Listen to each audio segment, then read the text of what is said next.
बॉलीवुड अदाकारा विद्या बालन ने एआई से तैयार करदा जाली वीडियोस पर सख्त रद्द-ए-अमल देते हुए कहा कि इन वीडियोस का इनसे कोई ताल्लुक नहीं।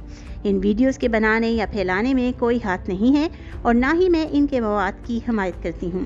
ये पहला मौका नहीं है कि कोई भारतीय मशहूर शख्सियत डीप फेक टेक्नोलॉजी का निशाना बनी हो। इससे कबल रश्मिका मंदना, आलिया भट्ट, दीपिका पादुकोण, कटरीना कैफ, आमिर खान, रणवीर सिंह और सचिन तेंदुलकर जैसे सितारे भी जाली एआई वीडियोस के जरिए निशाना बन चुके हैं। विद्या बालन, आज मैं आपको मिलवाने जा रही हूँ। हे, मैं हूँ आपकी फेवरेट विद्या बालन। आज मैं आपको मिलवाने जा रही हूँ। हे, मैं हूँ आपकी